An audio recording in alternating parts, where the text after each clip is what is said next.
empire that stretched far and wide. Its might was unmatched, its strength never seen before. Its dominance was constantly displayed. Today the story has changed somewhat. The empire has eroded from within, and no longer is it able to stand on its own 2 feet. Its fate is inevitable. Soon the earth will rumble under the heels of the angry mobs. You came here for the truth, so let me unveil that for you. Today we have an issue to discuss, and we are talking about the economy. This is the global economy that we're looking at. I want to focus on countries like the United States, like China. We're going to talk about others as well in here. I wanted to show you that what we are seeing is not geographically isolated, because it seems like most of the economies around the world are suffering from the same disease. Let's get into it right away. Just to give you an update on what's happening with the store closures, this has been updated again out of CoreSite, looking at 8567 store closures, 3486 store openings. I'm always bringing you the most recent data. This is it right from CoreSite.com. This number continues to increase. The projections are 12,000 by year end. I'm not sure if it's going to hit that high, but certainly we are headed in that direction. We've seen what's happened with the car industry, not looking good on many levels. This happens to be about GM. Thousands of Canadian auto industry workers have been furloughed, with more temporary layoffs coming as negotiations on a new labor contract between GM and the United Auto Workers drags into its 5th day. So we are looking at thousands of people that are being laid off. Now you might think to yourself, well, you know what, if I take the total amount of people that are employed and divide it by this amount of people, then it's very small, it's infinitesimal. But you can't do it like that. You can't think about things on such a scale, because it doesn't make sense. You have to look at it more specifically in the auto industry, and then the rate at which this is increasing month after month, year after year. It's not looking good. This happens to be related to Canada, but of course we have seen this in the United States, we've seen this in Europe and India and China. All of the countries seem to be suffering when it comes to the car markets. The auto industry is taking a beating. Well, also we have the financial industry taking a hit. We saw, of course, what happened with Deutsche Bank. Commerce Bank is right up there as well. Commerce Bank is planning to cut 4,300 jobs as part of a new strategic plan. That sounds pretty good, right? It's a strategic plan. It's a strategy, and it just so happens to leave 4,000 people without work. That's not exactly the strategy that they were hoping for. They also mention in here that they are hiring people as well. I wanted to make that very clear to you. But essentially, after the whole merger between Deutsche Bank and Commerce Bank fell through, both of these companies had to go back to the drawing board to figure out what to do at this point. This makes it very clear out of Reuters that there are 4,300 job cuts, but they plan on adding 2,000 jobs in, quote, strategic areas, whatever that means. They're cutting 5.7% of their workforce. I do believe it is significant, because if you look at it as an issue with Commerce Bank, okay, it's 5.7% of the people. But understand that all of the major banks have eliminated people and will eliminate more people in the coming months. They have already suggested that this is happening, but people focus on these little data points, which if you take them by themselves aren't that significant, but when you start adding them all together, they are very significant. So we have to look at it and put all the pieces together. Vanguard's planned robo poised to shake up the automated investing. This is talking about an issue that is going on right now in the financial industry, but in others as well, where robotics and automation are replacing jobs. You must understand, this is the intention. Whether or not it's happened, that's a whole different story, but you need to look at it specifically with all of these companies and the reason why they are doing this. They all make it very clear. We are trying to replace workers. That's the whole point, because they want to increase productivity. There are many people who say that this will not decrease the amount of people in the workforce. I simply disagree, and you can see that the actual facts, if you look at them the way that they are right now today, it is a documented fact. These companies are trying to increase productivity, and they do that by eliminating some of the workforce and replacing it with, in this case, happens to be robo-advisors. Okay, so you're gonna go and click a few buttons on your screen, and that's going to invest the money for you. Why do you need human intervention for the average financial advisor? They do not need to exist. They can be replaced with a computer program. Absolutely. The average person clicks just a couple buttons on their screen. Why can't you do that on your own? You could do it from your app. You could do it from a website. That's exactly where they're going. Vanguard is massive, and you could see that they are clearly going in this direction.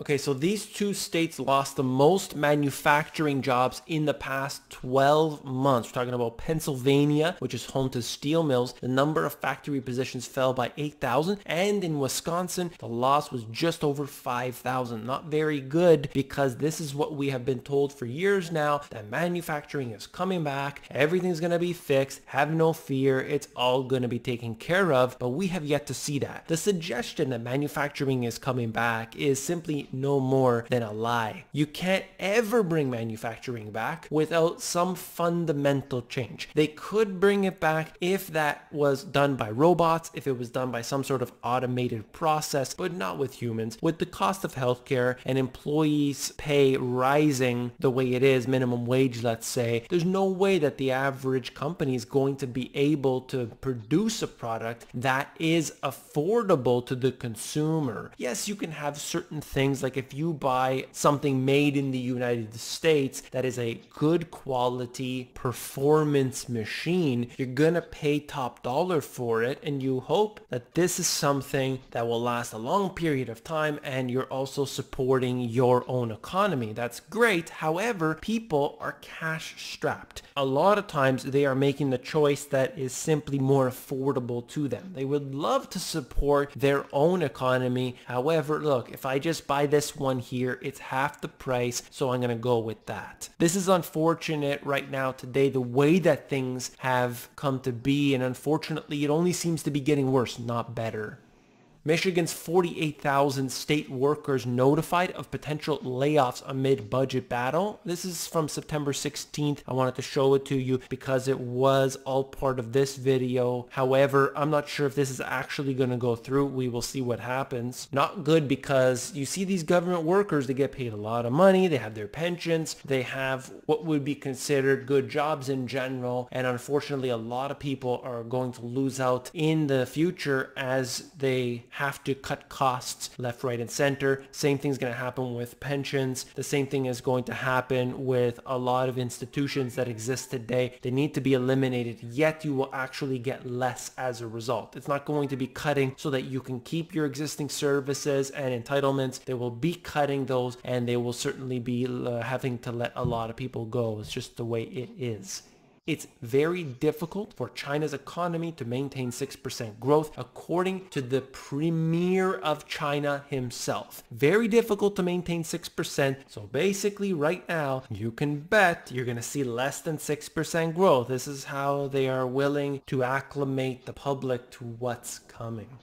OECD cuts growth outlook to post-crisis low. This is always projected higher than where it actually turns out, nearly 100% of the time. But this is what they want to do. They always project it at a certain level, hoping that it will get there. And unfortunately, it never does, because of the way that these governments and central banks are handling things. There's more detail in here. I'm just going to touch on a couple points really quickly. Our fear is that we are entering an era where growth is stuck at a very low level. Governments should absolutely take advantage of low rates to invest in the future now, so that this sluggish growth doesn't become the new normal, and they want them to borrow, and that is so unfortunate, because when they overextend themselves, they run into problems. Look at what happened in every previous crisis. They get in over their heads, and suddenly we are left with a crisis. Well, that's all for this video. If you found it informative, hit that like button. When you hit the like button, you are supporting this channel, so I do appreciate it very much. If you want to build a business, if you want to make money, if you want to learn about passive income, I created a 100% free e-course for everybody to learn how to sell.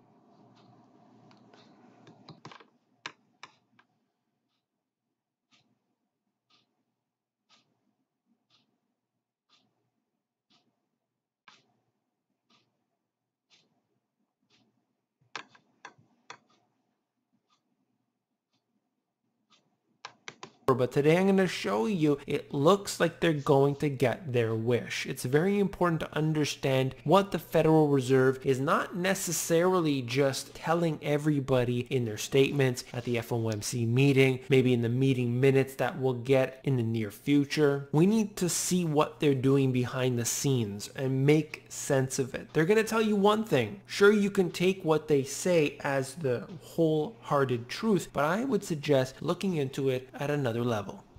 Now I want to make something very clear. The Federal Reserve sets interest rates not simply by typing into a computer what they want that interest rate to be. There is something called open market operations. I didn't make this up. This isn't a fairy tale. I see the comments all the time. I think it is completely strange, but if you don't know what open market operations are, you need to understand that the Federal Reserve goes into the market regularly in order to keep the interest rate within the range that they set. So in this case here, we're looking at between 1.75% and 2% on the federal funds rate. In order to do that, they have to go into the market either buying or selling what they would call assets. I have a different name for them. And that will move interest rates up or down. I'll show you a better description of that in just a second.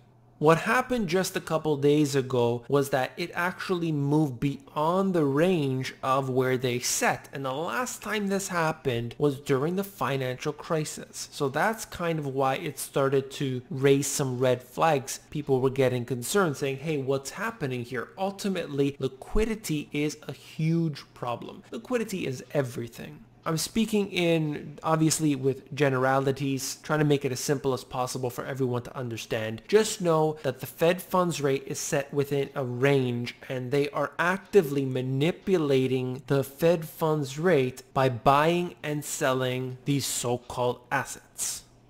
If you want to prove that for yourself, if you want to see what they're doing on a daily basis, just go to a search engine and type in repo and reverse repo operations. You will see the newyorkfed.org. That page will come up for you, and you can see this day by day, how it's all broken down. Now, just a few days ago, if I scroll down here, you're going to see all the different ones. For example, this is the announcement from September 18th, but referencing the 19th, and they do this operation in the early morning, and you can see right here that, for example, accepted amount $75 billion, and this is the maximum that they are allowed, but submitted actually exceeded that, $83.8 billion. If I look at what's happening as of the following day, that information will be determined after the operations are complete. But if you look at the New York Fed's website dated September 19th, it shows you that they are once again going to actively intervene in the markets. In the second paragraph, first sentence, this repo operation will be conducted with primary dealers for up to an aggregate amount of $75 billion. As it states in the first paragraph, this is for the morning of September 20th on the Friday trading session. Let's see what happens, and I will keep you up to date on this situation. Stay tuned. This chart comes from Goldman Sachs. We expect the Fed to resume trend growth of its balance sheet in November. This is the projected gross treasury purchases by the Fed. One of the most important factors here is this. permanent open market operations for balance sheet growth via secondary market. And it's very clear, you can see it here, we expect the Fed to resume balance sheet growth in November, and they are referring to November 2019, okay? Just a few weeks away. They believe that this will be, as far as I'm concerned, don't call it QE4, right? If you're Goldman Sachs, you're not going to call it QE4, but it's one way to put it. There's no doubt about it. If they are actively going into the market, constantly expanding their balance sheet, then it's QE4. Call it whatever the hell you want. Let's refer to it as stealth QE4.